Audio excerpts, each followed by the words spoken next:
Some of the variables that I've noticed that I think would be interesting. In fact, I think maybe we can start with all just dishing up variables that you think impact, instead of going straight for solutions, is look at some variables that you see we should not ignore, that type of thing. Some that I've noticed, and I'll start with statistical kind of stuff from the past, recontextualize, is that the typical thing they show you is the crossover, and this is in the US, where in the 1960s, 70s, 80% of funding of higher ed was by government, and tuition coverage was about 20%, and that has totally crossed where it's now below 20% funding, and students have to carry it.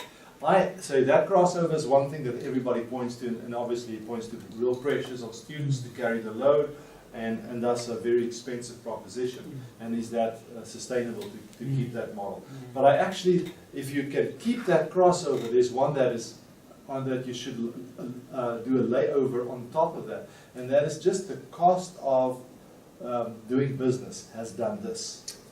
In other words, it's not a stable thing that it costs X number of dollars, even for inflation but if you include, adjust for inflation, it has actually increased significantly. And when I was the CIO here at the university, I've seen in some parts why. The more we digitize, and I've often said in meetings, we should never have gone digital. And then everybody laughs, of course. But once you've committed to that path, you assume, we knock out so many workers with, no, you just add so much.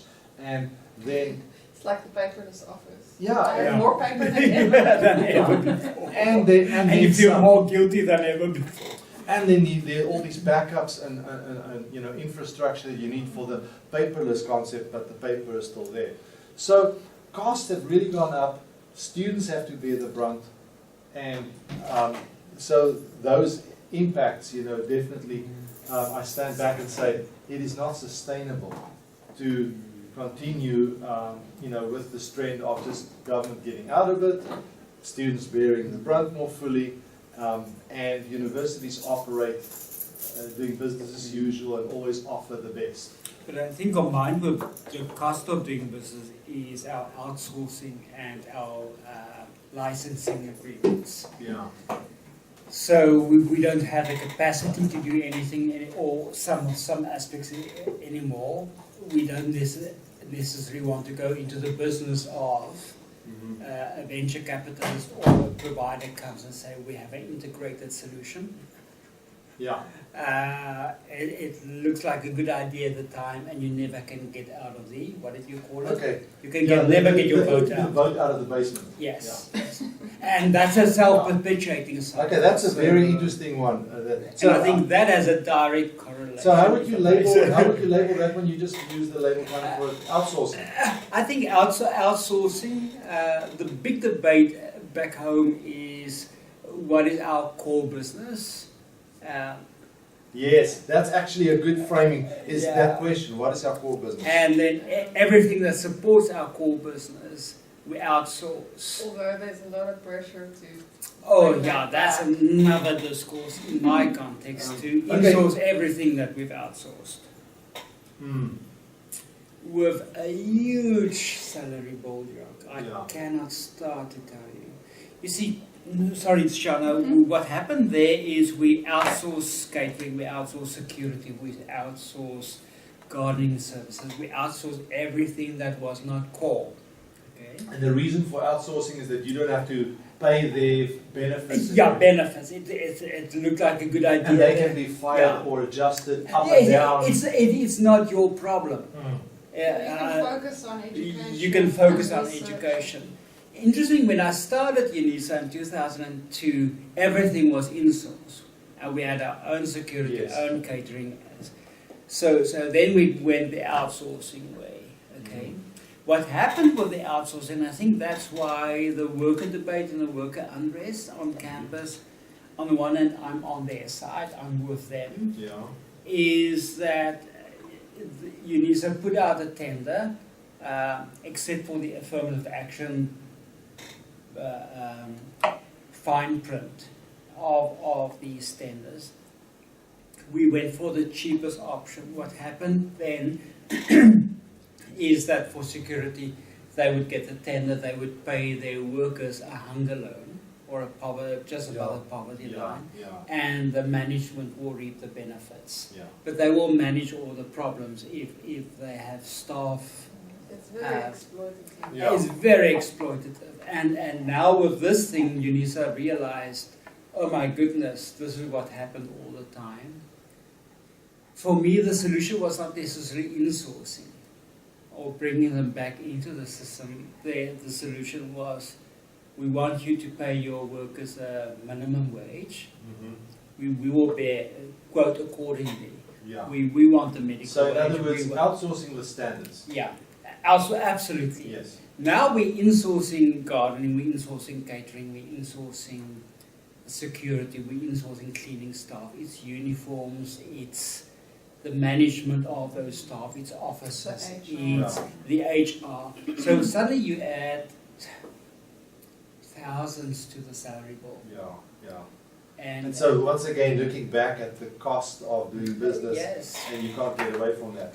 Now, just to still stay on the level of variables, I'm also interested to look at the comparing, let's say, the 1960s, 70s, the pre-internet, not digital, but pre-internet, pre-digital era, basically, comparing that with today, the internet era. So I'm going to skip the digital era, pre-internet, because that kind of, in a way, has a bit of both. But if I look at the pre-digital era, you were very dependent on two sources for your information and your knowledge building, your professor and the library. And if you took those two out of the equation, there was, well, this is it for most. Well, today, if you take the library away and you take your professor away, you're still fine. You may actually be more fine. And I was going to whisper that, but thank you for reading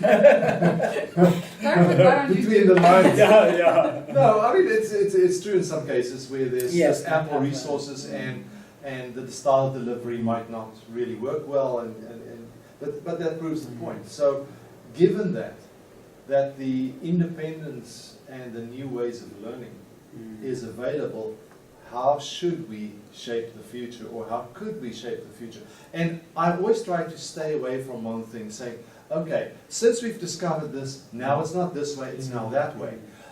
Sometimes I'd say, well, it now just maybe diversifies what we do, not switches. Yes, And that stays part of the story. Yeah, I think often I have issues with people because they have a switch mindset, you know. And before and after. Yeah, it's just simply, oh, if it's not like this, it's like that, then the world is binary, so then we don't do it like this, we do it like that. But sometimes it just impacts a small percentage, but there are others who still prefer a specific, the old way.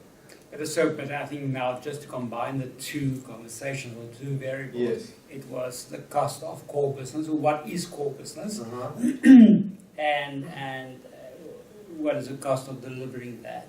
There's a whole business, just a footnote there. And then what is our value contribution? The issue I raised the other day was, is our value contribution in the content, in the professor finding stuff or writing stuff, and the library? Or is the content out there and we're looking for someone that can just provide context and support and the pedagogy? So it's core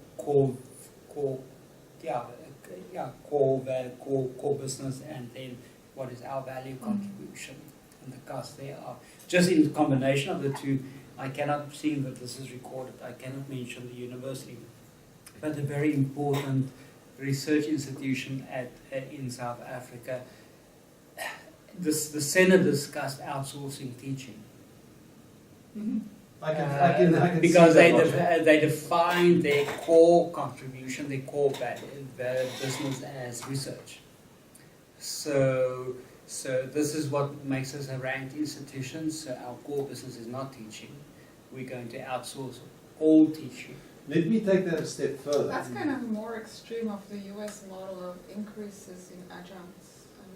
Let me take that model. That with no benefits, lower ranks. But let's take that model and play with it for a moment, without necessarily, making that the star of the day.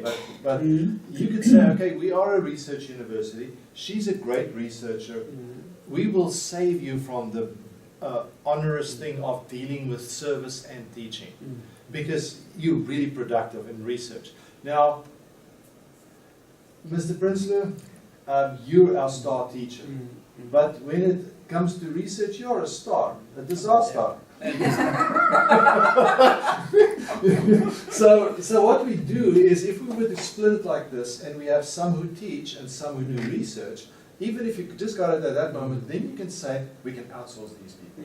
Because they just teach. So simply, they do a service that is teaching, like any other service on our campus. So if we can have them managed by somebody else, we can do it, sure. But we can also have someone else do it. But even better, now institutions in your context, as well as in the UK, are outsourcing curriculum development to Tata in India. Yeah.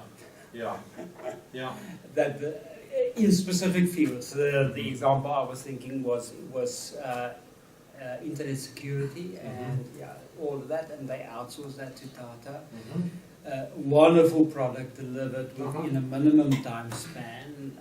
Makes sense in many contexts. But what does that do to value? What does it do to cost? What does it do